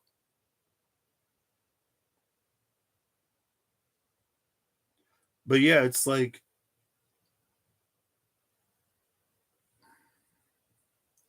almost like them taking it's not them taking the hit. Maybe it's a grace period. Maybe it's a representation of grace. The patience of the divine and the things that we are protected from, even if sometimes it is our own consequence, meaning even though sometimes it is uh, the result of our own actions or our own whatever.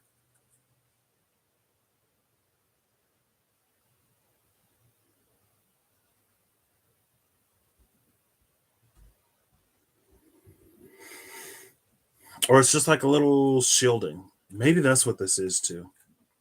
When we were in that hermit mode, when we were like delving and diving and discovering all of the things that we were discovering, even in those moments where it seemed tough, it's almost like even in those most challenging moments, there were still things that were kept from us to protect us.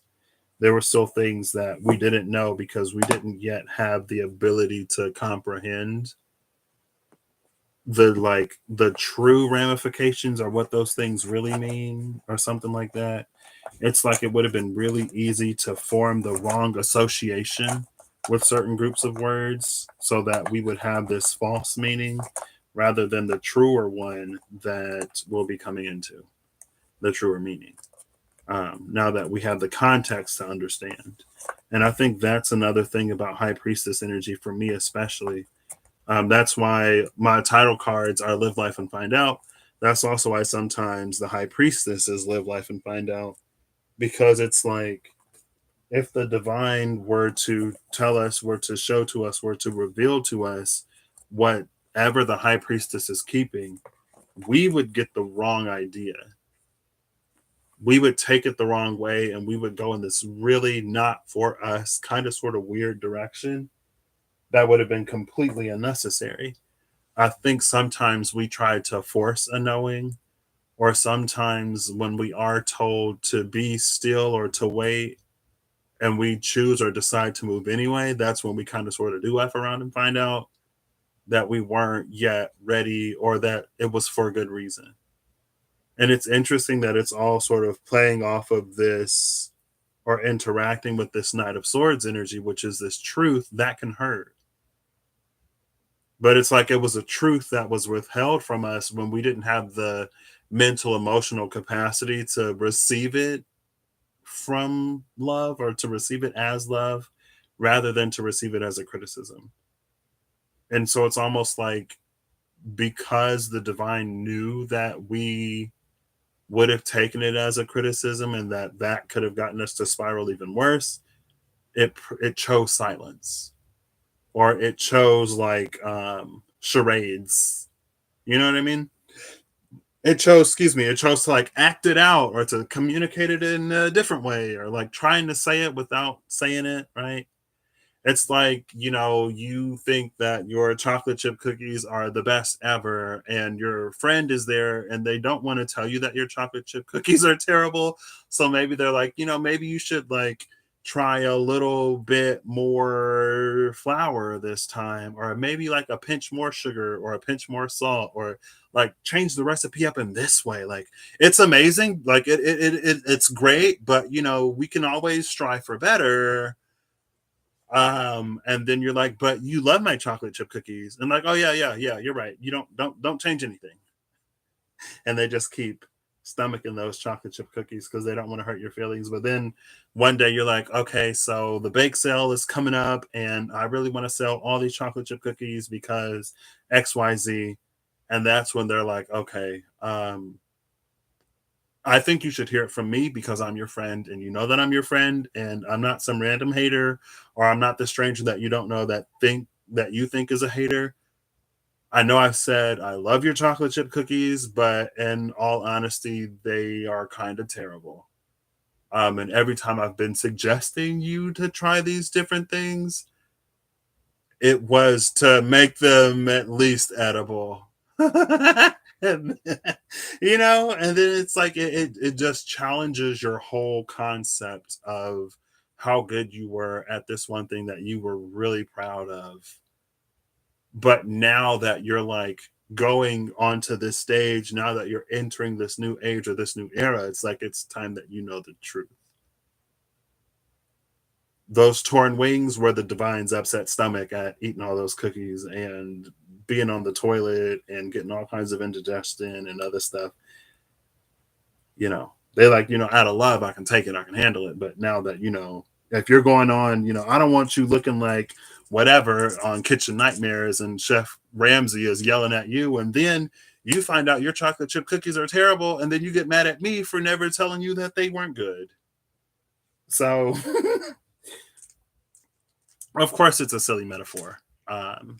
Take it as it resonates, if it resonates in the way that it resonates. Use your own intuition and discernment. But it's like there were times when a certain truth may have been kept from us for kind of sort of like for our own good, or maybe it's just in a way that like we didn't have the capacity to understand.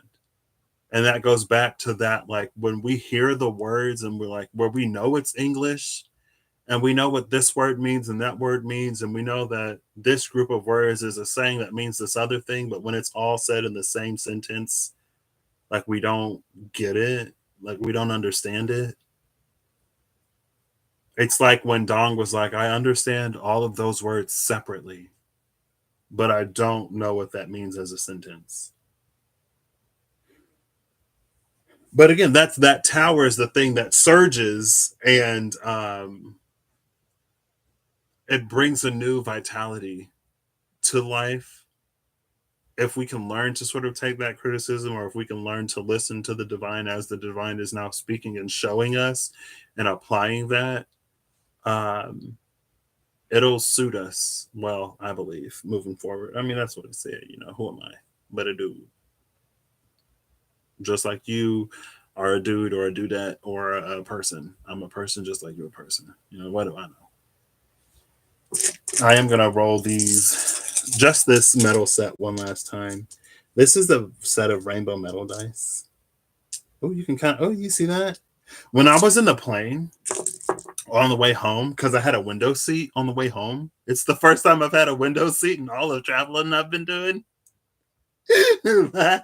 um, when we were like flying over different places, you could see like the buildings were stationary, but as the plane was moving and the sun behind the plane, like they would like hit different angles, so they would like light up. It was kind of cool. It was probably mundane to like a lot of people, but in my mind, it was like cool. I was like, oh my gosh, like we're moving and the sun is like, you know, being like, hey, there's life down here. It may look like the size of breadcrumbs, but you get down on the ground, it's a lot bigger. It's a lot bigger in person. Not that we'll just stop that there. So yes. Oh, mesquite chips. I was like, what? Mosquito.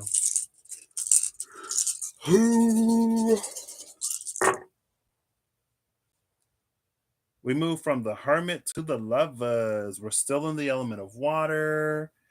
We are out of fire. I think we're in air now. Yes, this is the 4.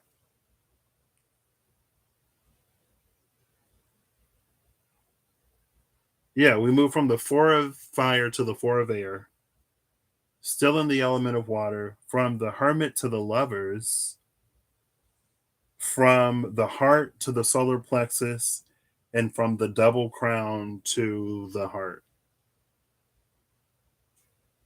Now with Aries, yeah, and Aries.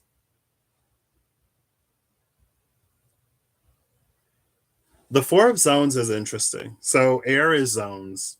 These are things that I like kind of sort of came up with, never really cemented, but I have a certain understanding and I find it when they come out. Um, the four of zones is interesting. The four of zones, it's like very knowing the theory, knowing the physics. It's like knowing the theory and the science and the theology and the philosophy behind a thing. And so when you take that into the real world, you expect a certain result. It's feeling like you know enough. It's like um if someone, it's like for the people that watch enough Law and Order to make them believe that they would be like really good detectives, or for the people who watch enough true crime and they're like, oh, like I know how to get away with the perfect whatever because I've seen enough other people get caught. It's like having a lot of like theory and a lot of uh not experience, but like exposure, having a lot of exposure to something and a lot of theory about something, but never necessarily having done it in real life. Right. It's like, in my mind, I know how to do a backflip, but is Patrick about to start backflipping?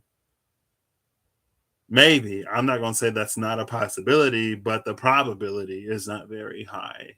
Um, Because in theory, in my mind, while I can have an idea of how it works, without me like moving my body, without me experiencing that like shift in my center of gravity and like extending my muscles and exerting this physical effort, maybe I'll succeed with flying colors. Maybe I will fail spectacularly.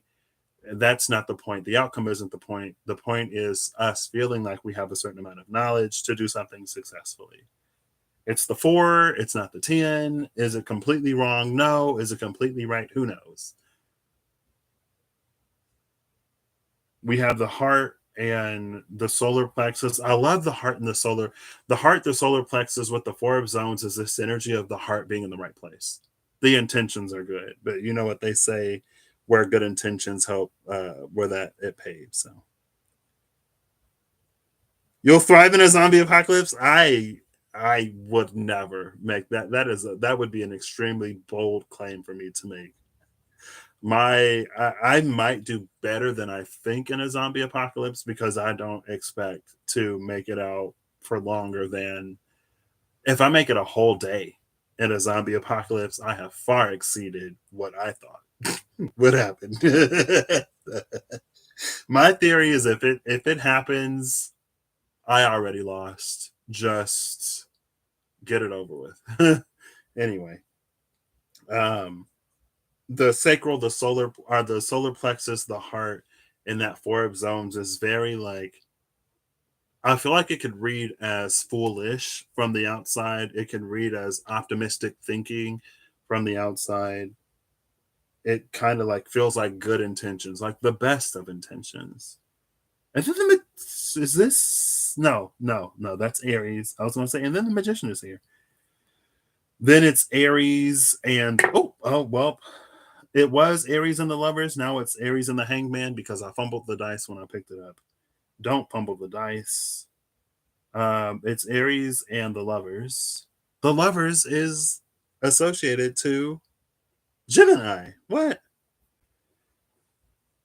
Gemini energy is just all over this. I mean, the South Node is in Gemini right now. It's gonna head into Aries. North Node is in Gemini right now. It's in Taurus. The North Node is in Taurus and it's heading into Aries. My South Node is in Gemini. Mars is retrograding Gemini right now. That's the Gemini transit that's happening. North Node is about to transit into Aries. That's where our eclipses are going to be. I think we're actually going to have that new moon eclipse in Aries, or the full moon Libra eclipse in Aries, before the nodes shift into Aries. So, like the eclipse, either solar or lunar, is going to take place in the next nodal cycle before the node transits into that sign. I believe. I'm pretty sure. I could be wrong. I believe. Anyway, with the element of water here too, like the heart is definitely in the right place, and the heart is definitely in the right place, and the space that we're operating like not only is the heart in a really good place, but with that solar plexus, it feels like it's like there's an action that's happening between the solar plexus and the heart.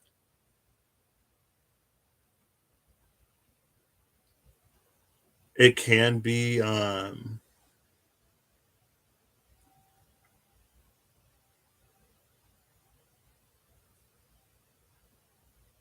it sounds like somebody is singing really loud outside. Y'all probably can't hear it. Between the solar plexus and the heart, what is that? Where is that?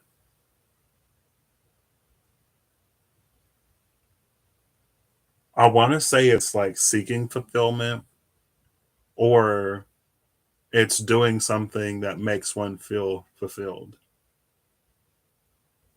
It's making me think of that air card though, with all of the horses that were in the sky.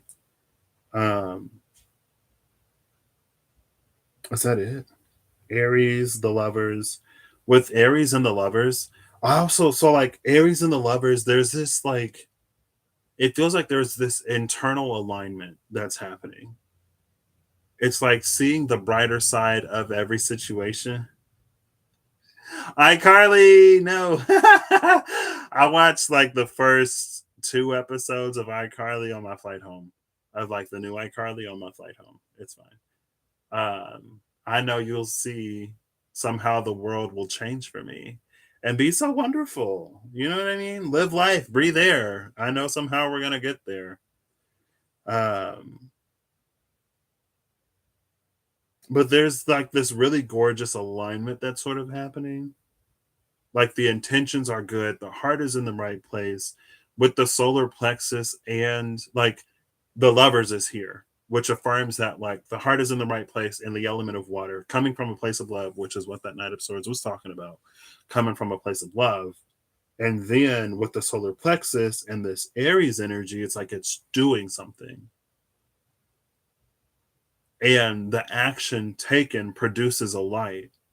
That light produced sustains, nurtures, encourages growth because plants need light to live.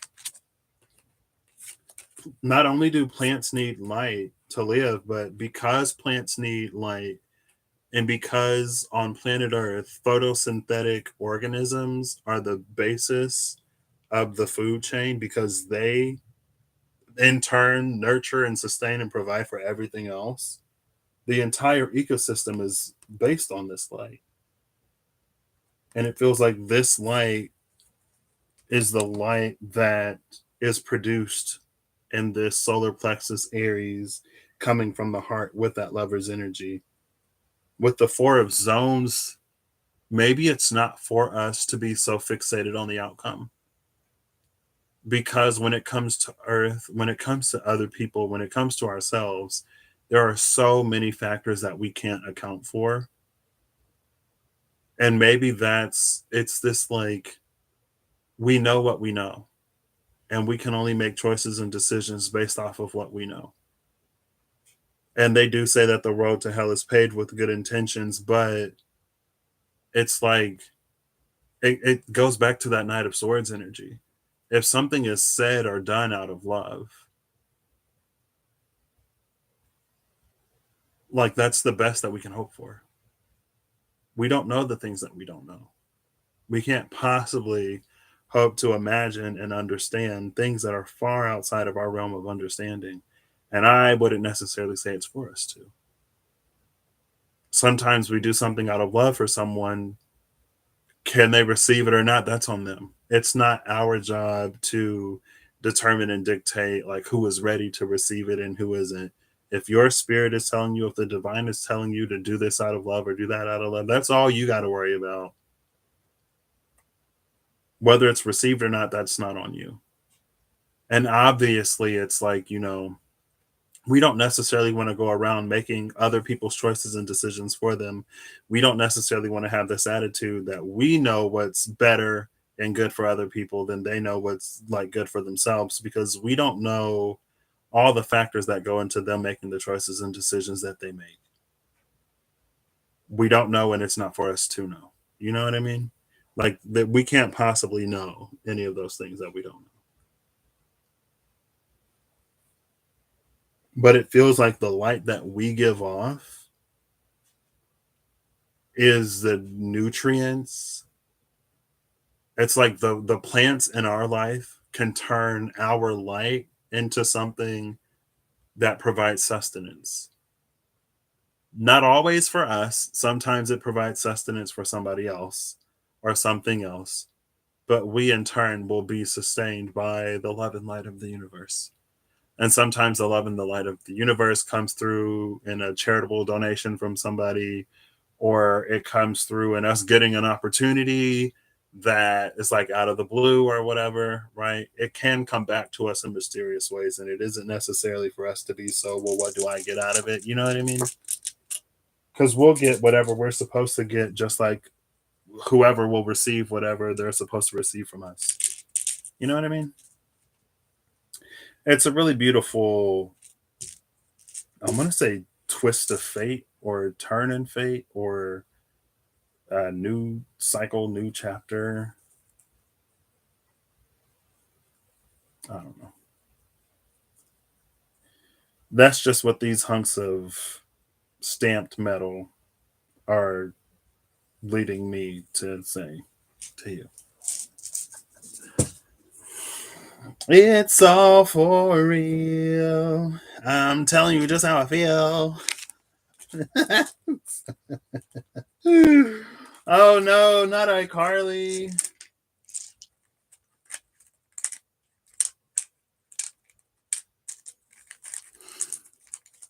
Eating food? Ooh, I could go for some eating food, even though I ate way too much. I was in this like I was eating so healthy for those few weeks. My mom was like, "Oh, it's funny how like you were over there doing all that cooking, but now you come home, you don't want to do nothing." Well, I've been like, catching up on the Starbucks that I've missed and the fast food that I wasn't eating over there. Not catching up, but I fell for the kind of Starbucks, okay? They were like, we have double star days instead of double star day once every 2 to 5 weeks, multiple consecutive double star days. And I was like, well, I passed so many Starbucks when I was in the UK and never went to one. So I should reward my discipline then by getting 3 weeks worth of Starbucks in like 3 days because I'm also getting double stars. I didn't get that much Starbucks, but I definitely did get more Starbucks than I would have gotten if it wasn't double star day. So, anyway, it's fine. See you later. No problem, Eve. Thank you for being here. I'm going to get my last and final card from the Elemental Oracle, and then I'm going to wrap this up. 2 hours. 2 hours. Oh my gosh. Oh my gosh. Aw. Thanks, Holly. I feel the same. Elemental Oracle. What is the? Oh, okay. Well, something flipped over and then it flipped right back over. It was like, oh, no, y'all ain't ready for that yet. Again, beginnings. A difference of two again. Oh, and then there's number two. We got three directions. North. So east came out. North is at the bottom of the deck. East is beginnings. North is expansion. So we have the energy of expansion and beginnings coming out. Behind expansion is adventure. Is west behind that? No. Now I got to find out what's around west. West is the only direction that's not here. Time and hearth, discipline and comfort, which is 11 and 41. That's around west, the missing direction. In time, we'll get that comfort. I love that. In time, we'll find that comfort that we so crave and desire. Time is required. The adventure is required. The journey is required because it exists in a space that we don't currently occupy. You know what I mean? If that makes any sense. It's where we're going. That's why we're going somewhere. You know what I mean? We're not going somewhere just for the funsies of it. And it's not that we can't find things that we enjoy, and it's not that there isn't comfort where we are now. It's not that at all. But where we're going is just, it's more aligned to who we are, to what we want in truth, and not in, I don't want to say in shadow. I almost want to say in truth and not in shadow, but it's not in shadow. There's just like, there's what we think we want, and then there's what we actually want. Sometimes we think we want something only to get it and find out that we definitely don't. If we would have known, we would have never would have asked for it. But anyway, I hope you all have an amazing whatever whenever you see this. I hope you're acting in alignment to my call that you wish to experience your reality. And more than anything, I hope you are engaging with and utilizing your intuition and discernment. You know what I mean? I really hope that for you. And for Patrick, I hope a little bit of gosh darn patience, maybe. Not gosh darn patience, but I don't know.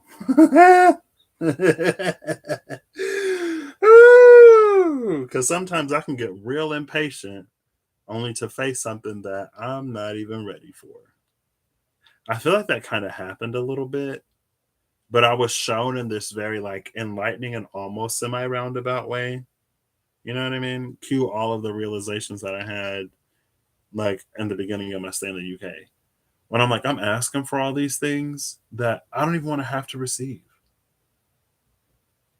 And it's like, well, how is anybody supposed to reciprocate when you aren't open to receiving anything? Hello? Like you're talking about wanting to give, and in one breath you're like, "Oh, I always give. I want to receive." But when it comes time for you to receive, you don't accept anything. So, like, which is the truth, girl? Like, what is it? At the time, I didn't even know. Now I know.